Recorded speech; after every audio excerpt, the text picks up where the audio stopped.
नमस्कार मित्रांनो, मी शुभम पवार. मित्रांनो, थोड्याच दिवसामध्ये आता इलेक्शन होतील.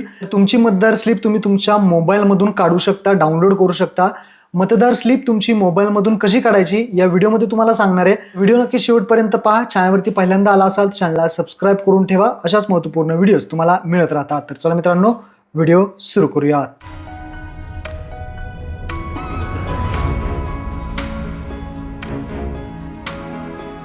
तर मित्रांनो, सर्वप्रथम तुमच्या मोबाईलमधून प्ले स्टोअर ओपन करा. प्ले स्टोअरवरती सर्च करा ECINET. ECINET सर्च केल्यानंतर हे पहा, इलेक्शन कमिशन ऑफ इंडिया गव्हर्नमेंटचं ॲप्लिकेशन आहे. हे आपल्याला इन्स्टॉल करायचं आहे. इन्स्टॉल करून याला ओपन करा. ओपन केल्यानंतर इथे भरपूर ऑप्शन तुम्हाला दिसतील. यामध्ये 4 नंबरचा ऑप्शन आहे, search your name in voter list. हा 4 नंबर ऑप्शन आहे, त्यावरती आपल्याला क्लिक करायचं आहे. क्लिक केल्यानंतर तुम्हाला इथे पुन्हा 4 ऑप्शन दिसतील. पहिला ऑप्शन आहे search by voter I D. म्हणजे तुमच्याकडे वोटर आय डी असेल, वोटर आय डी नंबर असेल तर तुम्ही तो enter your voter I D EPIC या बॉक्समध्ये वोटर आय डी नंबर टाका आणि सर्च करा. तर डायरेक्टली तुमची जी वोटर स्लिप आहे ती इथे येणार आहे, ज्यामध्ये तुमची सगळी माहिती, नाव, एज, जेंडर, वय काय आहे, त्यानंतर सिरियल नंबर, डिस्ट्रिक्ट, असेंब्ली, मतदारसंघ आणि खाली शेअर बटनावरती क्लिक केलं की तुमची ही स्लिप डाउनलोड सुद्धा होईल किंवा याचा स्क्रीनशॉट सुद्धा तुम्ही काढू शकता.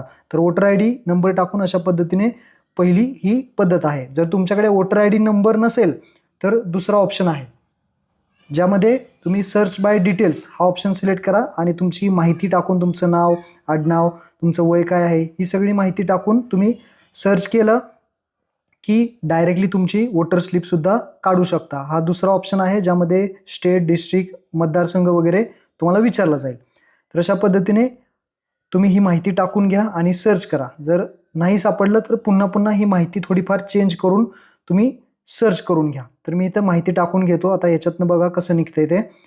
First name, last name, age वगैरे सगळं टाकलेलं आहे. आता सर्च करूयात. सर्च केल्यानंतर पहा, स्लिप आलेली आहे. याच्यामध्ये अजून शेजारी वगैरे जे काही स्लिप असतील ते सुद्धा इथे तुम्हाला डाव्या साईडला स्वॅप केलं की इथे शेजारचे जे काही आपल्या नावं असतील, सेम सारखी नावं, ते दाखवले जातील. यामध्ये तुमची स्लिप पाहून तुम्ही हे स्क्रीनशॉट काढा आणि डाउनलोड करू शकता. त्यानंतर तिसरा ऑप्शन आहे तो इथे सर्च बाय मोबाईल. जर तुमच्या मतदान कार्डला मोबाईल नंबर लिंक असेल तर इथे आपलं स्टेट निवडा आणि मोबाईल नंबर टाकून OTP घ्या. हा एक तिसरा ऑप्शन आहे. आणि शेवटचा ऑप्शन आहे तो म्हणजे चौथा, तो आहे बारकोडचा. चौथा ऑप्शन जर सिलेक्ट केला तर तुम्ही तुमचं मतदान कार्ड हातात घ्यावं लागेल तुम्हाला, आणि मतदान कार्डवरती जो बारकोड असतो, QR कोड असतो, तो तुम्हाला इथे पहा, इथे क्लिक करून तो स्कॅन करायचा आहे. तर तुम्ही तो कॅमेऱ्याने स्कॅन केला, इथे पहा अशा पद्धतीने, तर तुमची स्लिप डायरेक्टली इथे येणार आहे. मतदार यादीमधलं जे नाव असेल, सगळी माहिती तुमची इथे दाखवली जाणार आहे. तर अशा पद्धतीने तुम्ही सुद्धा तुमची स्लिप डाउनलोड करू शकता. महत्त्वपूर्ण व्हिडिओ होता. सर्वांना शेअर करा. धन्यवाद. जय हिंद, जय महाराष्ट्र.